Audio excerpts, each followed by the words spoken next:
Where will you put the student in your class who has the following features? Mostly introvert, is greatly hesitant, lacks self-confidence, is distracted, doesn't participate in group activities, has problem in pronunciation, is mostly slow in completion of work, lacks motivation, has high absenteeism, is mostly unorganized. We know all of these keywords are almost connected. So we have some options there. Okay, so we have the leaderboard ready here. Thank you, Ms. Scott. Thank you, Ms. Wilson.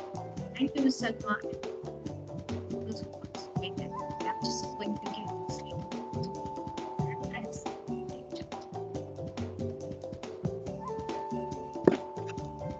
Okay, thank you so much. So now let's move on to the next part here. So the question again takes back to what is differentiated instruction. Okay. So the definition which goes here is, with differentiation, I generally mean I should have the set of instructions which should help me meet the individual needs. And the aim of doing this is to improve the learning outcomes, because we all know the performance has to be enhanced. Every single student who is coming to my class is having the equal right to do the best, yes, to increase the engagement, to make sure that there is self-awareness enhancement. There has to be inspiration for love and the love for learning, and then also helping the students to learn more efficiently with deeper understanding.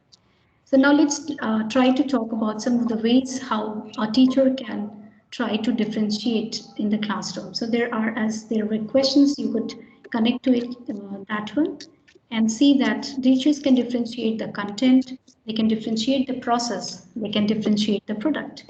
And if it is based on the classification of the student, we can have it based on the student readiness. It can be based on the student's interest and also based on the learning profile. Okay, so here we are going to watch a small video related to the ways to differentiate. I hope my screen is visible to everyone.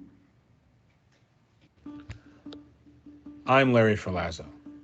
Differentiating instruction.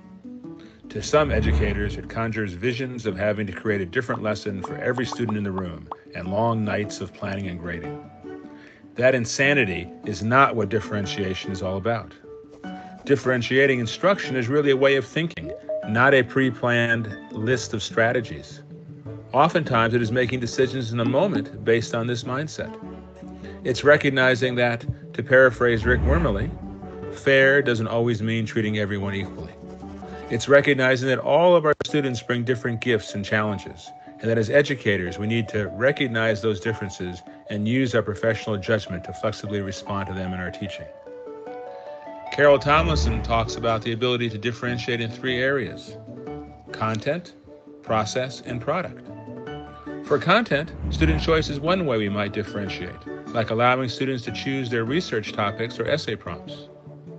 As teachers, we need to keep our eyes on the prize. In other words, we have to keep asking ourselves, what are the main learning objectives? One day, my students were writing an argument essay about what would be the worst natural disaster to experience. John's head was down on the desk. He was not doing anything.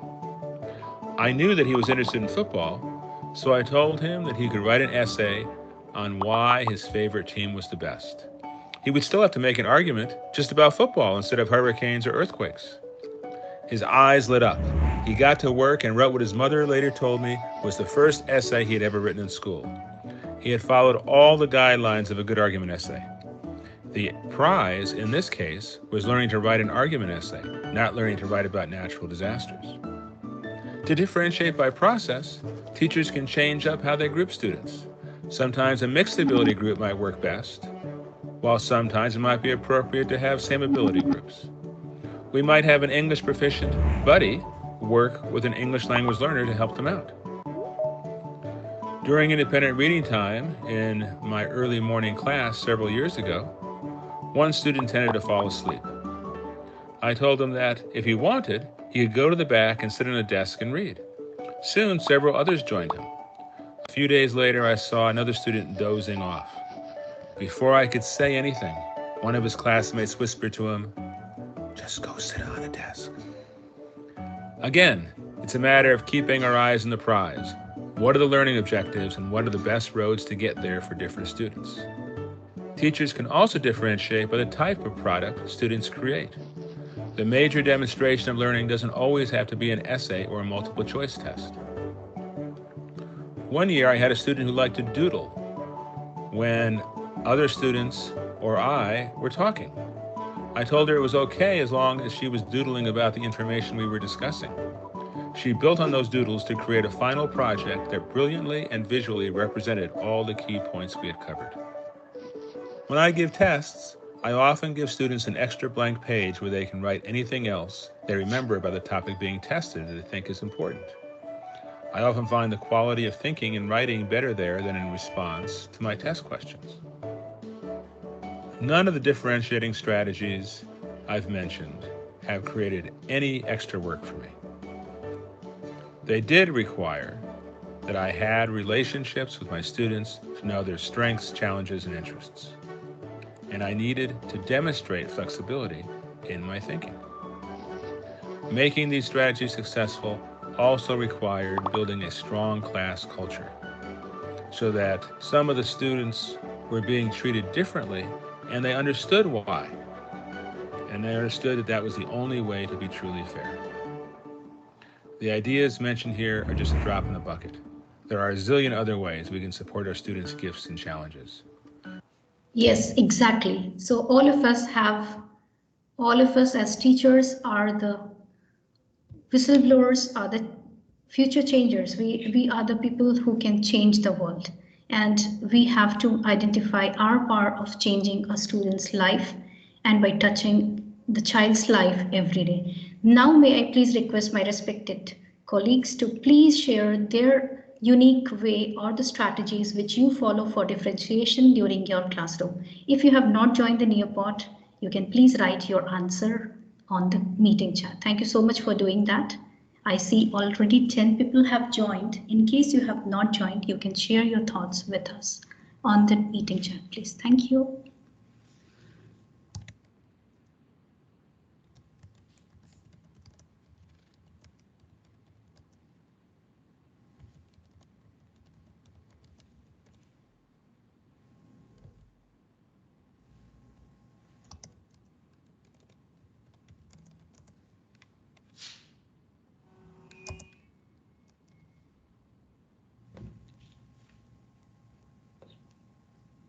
So you can actually type in here and you can post. So for example, I'm writing content-based differentiation. So I can actually post like this. So it is visible to everyone. So the idea of making this is to just see and learn from each other because I consider this as a way to collaborate together. Thank you so much, Ms. Flora, for sharing the thought.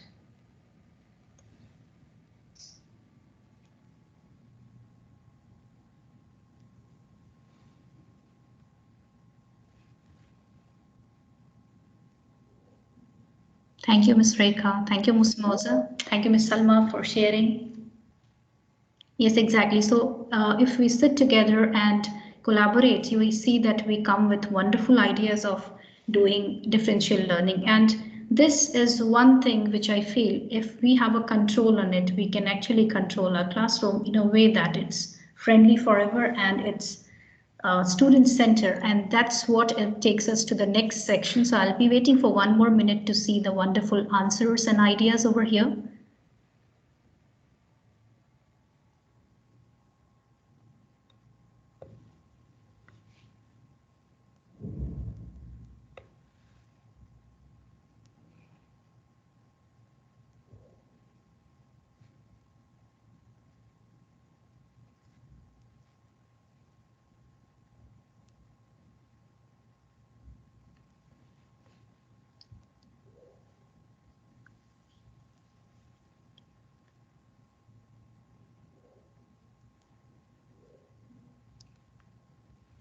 Okay, so these are some of the things which I could make out, and this takes me to a number of activities and strategies which I can follow. For example, we have the option of making the even the nearpod is a good place where we can have collaborative space as we have been using right now. So you see there are thoughts coming on from different people, and they can be made to read and then they can express themselves. There are ways in on Teams that we can have the different meeting rooms. Then there are specially designed and labeled classroom activities based on students' potentials. There is possibility of making formative assessments which are differentiation based, and a number of them to know name. So we again then come to a very important question, which is how to compare my traditional classroom with differentiated classroom. So if you see here, uh, we have a comparative chart which tells me in very short 5 points how I see my traditional classroom and how I see my differentiation based classroom to be different from each other. And it's very clear from here that differentiated classroom is far better when it comes to the result, and why you see it is student based. It has more option of having the instructional strategies in a variation. It is less of teacher centered and it's less of textbook based only, and we have more chances of involving the students and increasing their interest level, and the quality of interaction, the kind of interaction which we have in the classroom is again very different. So this is why the traditional classroom has to be compared, and we have to keep asking, as we saw in the video as well, that we have to keep asking ourselves, how am I taking the learning objective of a given lesson in my classroom, and is it able to reach to each and every student sitting in my class? Because at the end of it, it's the students' learning which is going to matter for each one of us. And there are some other strategies. Of course, it has been taken from some source, so I'm going to share it on the meeting chat for those who want it. So you can actually go through it. Most of these we have been using in our classroom, and it's wonderful to see that when we are getting the opportunity of visiting the other classes, and we see and we keep learning from each other.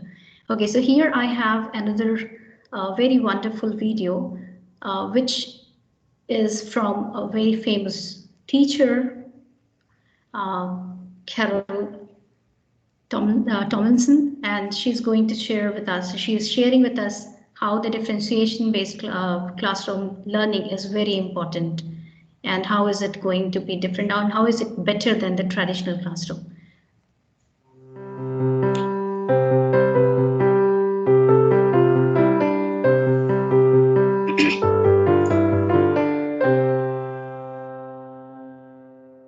I think differentiation is not really particularly hard. What's hard is breaking the old habits we have.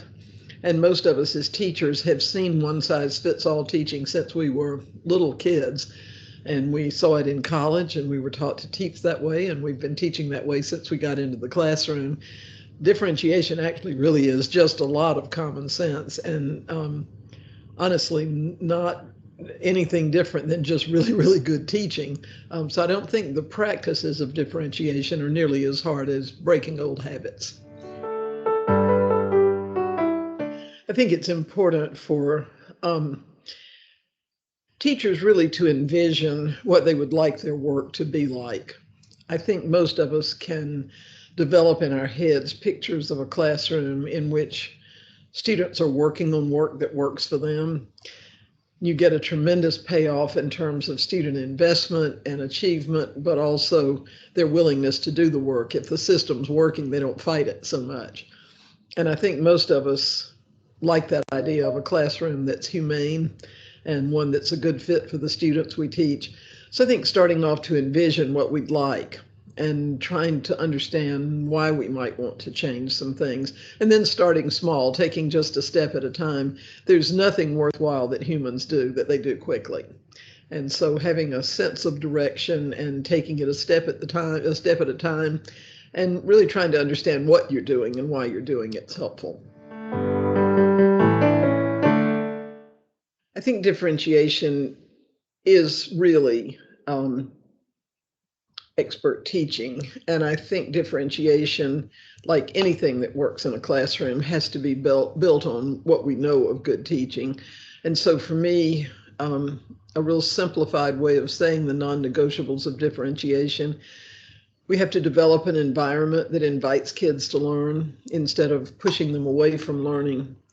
I think we have to continue to polish curriculum so that it's engaging, worth kids' time, so that it helps them really understand as opposed to just trying to rote memorize things. I think we need to, with the curriculum, teach up, assume that kids can do good things and differentiate to scaffold them there. I think we need to use formative assessment consistently to help us see where students are relative to the things we want them to learn. And then when we do formative assessment, almost inevitably we see student variance. And that then is what signals us to differentiate instruction, not because we decided to do it on Tuesday, but because this assessment tells us that different kids need different things. And so then we modify instruction based on the assessment. And through all of that, have to have a classroom that's designed to run smoothly and effectively, but flexibly as well. And those 5 things, the learning environment, curriculum, assessment, instruction, and flexible management, are really the things we're aiming at.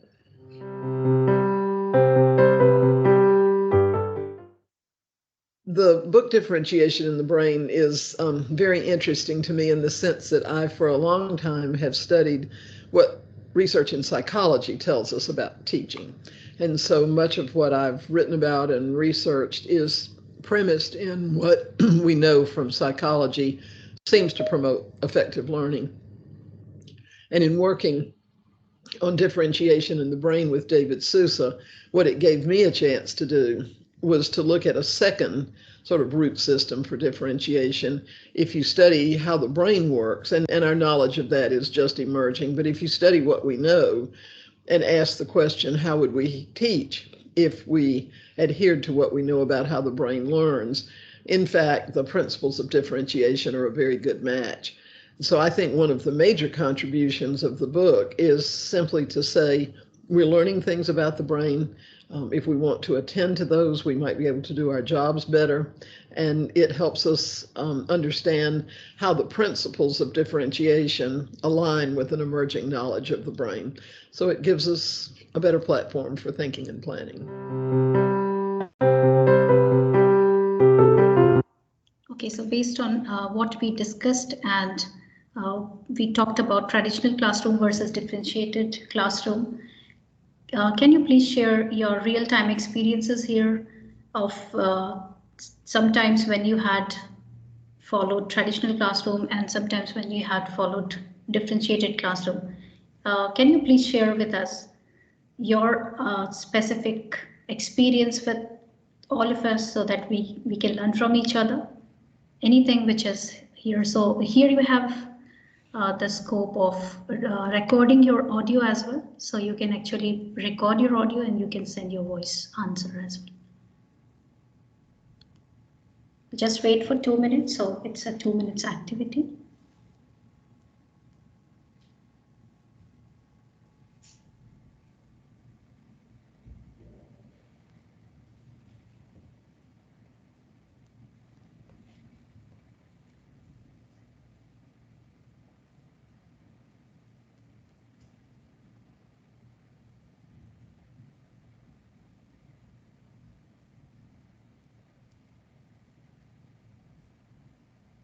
And just keep an eye on the meeting chat for in case of I get an answer there.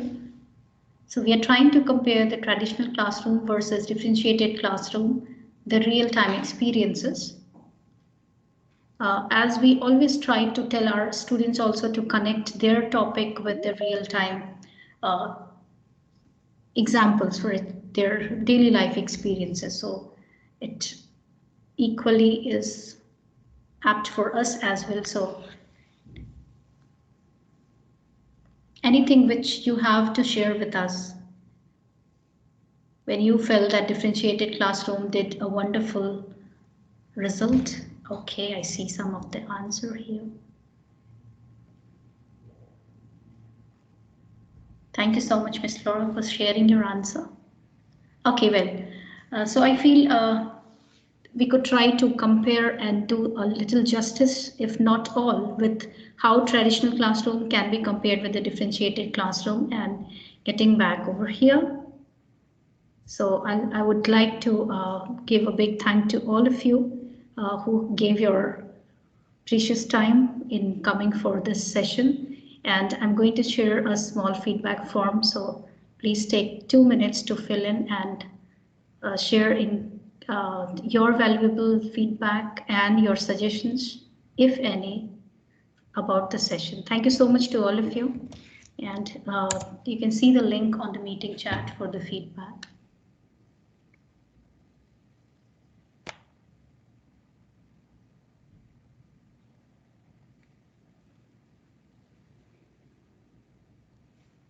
Thank you, Ms. Rekha, for sharing your answer.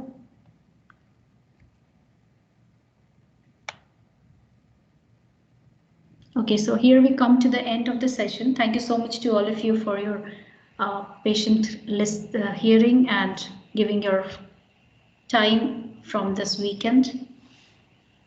And I hope we got to learn from each other, if not everything, then something, because differentiation and differentiation-based learning is something which is so very important for everyone's classroom. Thank you so much. Thank you, Ms. Mona. Thank you, Ms. Ruba. Thank you.